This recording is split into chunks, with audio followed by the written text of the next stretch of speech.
যোৱা সময়ছোৱাত দুবাৰকৈ কংগ্ৰেছ দলে বিধানসভা পৰাজিত হোৱাৰ পিছত ভূপেন বৰা ডাঙৰীয়াৰ লগতে মোকো কাৰ্যকৰী সভাপতিৰ দায়িত্ব দিছিল। যোৱা 4টা বছৰে দলৰ নিৰ্দেশ পালন কৰি দলক শক্তিশালী কৰাৰ কাৰণে কিমানখিনি কৰিব পাৰিছে আপোনালোকে সকলোৱে দেখিছে। যোৱা সময়ছোৱাত কাৰ্যকালখনত যিহেতু অজানিত কিবা ভুল কৰিছো তাৰে মাৰ্জনা বিচাৰি আৰু দ্বিতীয়টো কাৰ্যকালৰ বাবে অসমৰ ৰাইজৰ পৰা ফিডবেক বিচাৰিছো। অসমৰ গৌৰৱ গগৈ ডাঙৰীয়াৰ পৰা আৰম্ভ কৰি কংগ্ৰেছৰ নেতৃবৰ্গ অসমৰ কংগ্ৰেছৰ পৰিয়ালৰ সমূহ সদস্যসকলৰ পৰা আশীৰ্বাদ আৰু সহযোগিতা বিচাৰিছো। ইতিমধ্যে আমাৰ বক্তাসকলে দীঘলীয়া বক্তব্যৰ তালিকাৰ জৰিয়তে আপোনালোকে বক্তব্যখিনি শুনিছে। ইয়াত উপস্থিত থকা প্ৰতিজন ব্যক্তিয়ে গৌৰৱ গগৈ ডাঙৰীয়াৰ বক্তব্যখিনি শুনাৰ বাবে আপোনালোকে ৰৈ আছে। আজি ৰাতিপুৱা 4টা-5টা বজাৰ পৰা আৰম্ভ কৰি যোৱাকালি সন্ধিয়াৰ পৰা আপোনালোকে অসমৰ বিভিন্ন প্ৰান্তৰ পৰা মানৱেন্দ্ৰ কমপ্লেক্সত আৰু গুৱাহাটীৰ ৰাজীৱ ভৱনৰ এই সভালৈ আপোনালোকে আহিছে। তাৰ বাবে আপোনালোকক সকলোকে আপোনালোকে কষ্ট কৰি অহাৰ বাবে অসম প্ৰদেশ কংগ্ৰেছ কমিটিৰ তৰফৰ পৰা আপোনালোকক ধন্যবাদ আৰু কৃতজ্ঞতা জনাইছো। আৰু আহি থকা 2026 চনৰ যুঁজত আমি ইয়াতকৈ আৰু বহুত কষ্ট কৰিব লাগিব বুলি আজিৰ এই সভাসকলে শপত খোৱাৰ বাবেও আপোনালোকৰ প্ৰতি আহ্বান জনাইছো। শ্ৰদ্ধা ৰাইজ, অসমৰ পূবৰ পৰা পশ্চিমলৈ, উত্তৰৰ পৰা দক্ষিণলৈ প্ৰতিটো প্ৰান্তে প্ৰান্তে প্ৰতিটো জাতি জনগোষ্ঠীৰ মাজত এটা কথাই, কেতিয়া বিধানসভা নিৰ্বাচন আহিব, 26ত কেতিয়া বিধানসভা নিৰ্বাচন আহিব, যি নিৰ্বাচনৰ জৰিয়তে হিমন্ত বিশ্ব শৰ্মাৰ ভ্ৰষ্টাচাৰী অত্যাচাৰী দুৰ্নীতিবাচী চৰকাৰখনক পৰিৱৰ্তন কৰি গৌৰৱ গগৈ ডাঙৰীয়াৰ নেতৃত্বত অসমত কংগ্ৰেছৰ চৰকাৰ কৰিম, তাৰ কাৰণে অপেক্ষা কৰি আছে অসমৰ সকলো ৰাইজ। অসমৰ সকলো ৰাইজে অপেক্ষা কৰি আছে। অসমত আকৌ শান্তি লাগে, অসমক আকৌ উন্নতি লাগে, অসমক আকৌ প্ৰগতি লাগে। আমাৰ অসম সেইখন অসম লাগে যিখন অসমত মন্দিৰত পূজা কৰিব, যিখন অসমত মছজিদত নামাজ পঢ়িব, যিখন অসমত গীৰ্জাত গৈ তেওঁলোকে ধৰ্মীয় প্ৰাৰ্থনা কৰিব। তেনেকুৱা এখন শান্তিৰ অসম আমি সকলোৱে বিচাৰো। আমি প্ৰতিজন কংগ্ৰেছ কৰ্মী কংগ্ৰেছৰ পতাকাৰ তলত থিয় হৈ ভাৰতবৰ্ষৰ সংবিধানে দিয়া অধিকাৰ লৈ, ভাৰতবৰ্ষৰ সংবিধানে দিয়া যিখিনি অধিকাৰ, এই অধিকাৰ যাতে কোনো খৰ্ব কৰিব নোৱাৰে, আমাৰ সন্মান যাতে কোনোবাও লাঘৱ কৰিব নোৱাৰে, আমাৰ অধিকাৰ আৰু সন্মান লৈ এইখন অসমত প্ৰতিজন জাতি জনগোষ্ঠীৰ মানুহে যাতে জীয়াই থাকিব পাৰে, তাৰ কাৰণে বিজেপি অহা 2026 চনত আমি বিদায় দিব লাগিব। আৰু সেই বিদায় দিয়াৰ দায়িত্ব অসমৰ ৰাইজে গৌৰৱ গগৈ ডাঙৰীয়াৰ নেতৃত্বত কংগ্ৰেছ দলে দিছে। এই দায়িত্ব পালন কৰি আহি থকা দিনত আমাৰ দলক আমি শক্তিশালী কৰিব লাগিব, আমাৰ বুথ শক্তিশালী কৰিব লাগিব, আমাৰ মণ্ডল শক্তিশালী কৰিব লাগিব, আমাৰ ব্লক শক্তিশালী কৰিব লাগিব, আমাৰ জিলা শক্তিশালী কৰিব লাগিব। প্ৰতিজন কংগ্ৰেছ কৰ্মীয়ে সংকল্পবদ্ধ হ'ব লাগিব 2026 চনৰ বিধানসভা নিৰ্বাচনত মই দিয়া ভোট কেন্দ্ৰত যাতে কংগ্ৰেছ দলৰ মনোনীত প্ৰাৰ্থীক বেছিকৈ ভোট দিব পাৰো, তাৰ বাবে আজিৰ পৰা আমি কাম আৰম্ভ কৰিব লাগিব। মই নিজৰ ভোটত যেতিয়া মোৰ কেণ্ডিডেটক জয়যুক্ত কৰিম, মই নিজৰ মণ্ডলত যেতিয়া মোৰ মণ্ডলৰ এলেকাত যেতিয়া আমাৰ প্ৰাৰ্থীজনক বেছিকৈ ভোট দিব পাৰিম, মোৰ ব্লকৰ এলেকাত যেতিয়া আমাৰ প্ৰাৰ্থীজনক বেছিকৈ ভোট দিব পাৰিম, তেতিয়া আমাৰ বিধায়কসকল জয়যুক্ত হ'ব। আৰু সেনেকৈ বিধায়ক জয়যুক্ত হৈ আমাৰ অসমত 2026 চনত চৰকাৰ গঠন হ'ব।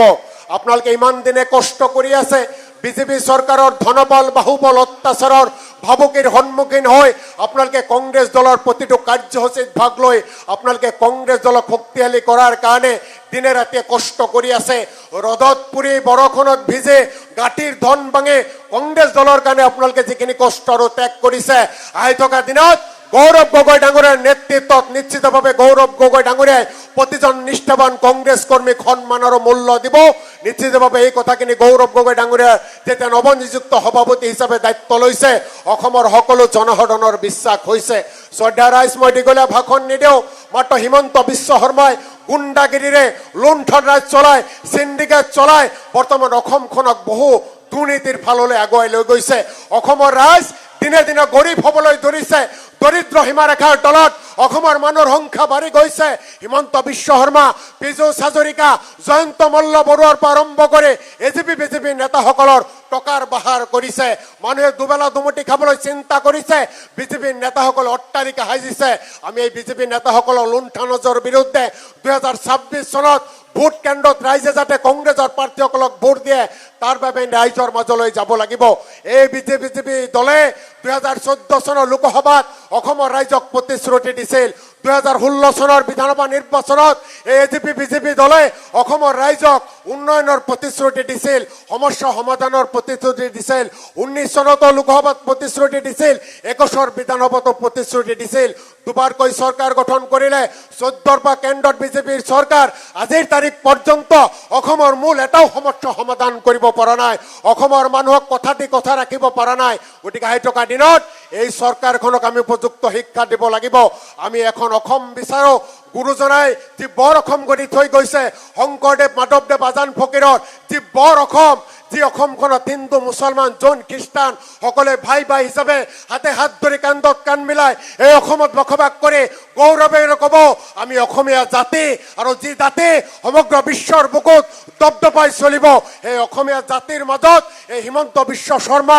এজিপি বিজেপি দলে ইতিমধ্যে ভাগ ভাগ কৰিছে মন্দিৰ মছজিদৰ মাজত কাজিয়া লগাব বিচাৰিছে আমি কংগ্ৰেছ দলৰ প্ৰতিজন নেতা কৰ্মীয়ে আমি সংকল্পবদ্ধ হ'ব লাগিব আমি যুঁজিব লাগিব মন্দিৰ আৰু মছজিদৰ মাজত কাজিয়া লগাব নিদিও যেনেকৈ মন্দিৰৰ পূজাৰীক আমি সন্মান জনাও তেনেকৈ মছজিদত ইমামতি কৰাজনক আমি সন্মান জনাও কাৰণ আমি কংগ্ৰেছ দলৰ সদস্য কংগ্ৰেছ দলত কোনো জাতি ধৰ্ম নাই মানৱতাৰ জয়গান চলে সকলো ধৰ্মক আমি সমানে গুৰুত্ব দিওঁ সমানে সন্মান দিওঁ গৌৰৱ গগৈ ডাঙৰীয়া এজন হিন্দু মাতৃৰ সন্তান জাকিৰ হুছেইন শিকদাৰ এজন মুছলমান মাতৃৰ সন্তান ইয়াত আমি বহি আছো কাৰণ আমি কংগ্ৰেছ দলে আমাক শিকাই গৈছে মহাত্মা গান্ধী আমাক শিকাই থৈ গৈছে মানুহে মানুহৰ কাৰণে কাম কৰা গতিকে এইখন অসম থান বান কৰিব বিচাৰিছে হিমন্ত বিশ্ব শৰ্মাই এই থান বানৰ পৰা ৰক্ষা পাবলৈ গৌৰৱ গগৈ ডাঙৰীয়াৰ নেতৃত্বত আমি কাম কৰিব লাগিব আৰু আমি সকলে একেলগে ক'ব লাগিব অসমীয়া জাতিৰ মাজত ভাগ ভাগ কৰিবলৈ নিদিওঁ শংকৰানাজৰ মাজত ভাগ ভাগ কৰিবলৈ নিদিওঁ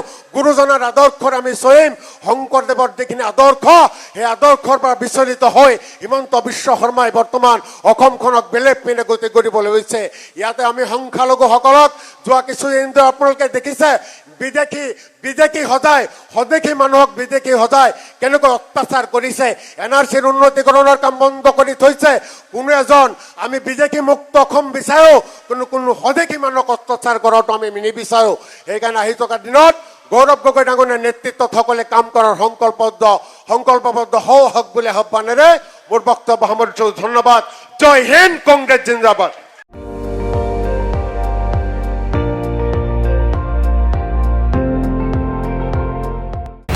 আপুনি চাই আছে ND24 সৰ্বশ্ৰেষ্ঠ নহয় সৰ্বোত্তমৰ দৌৰ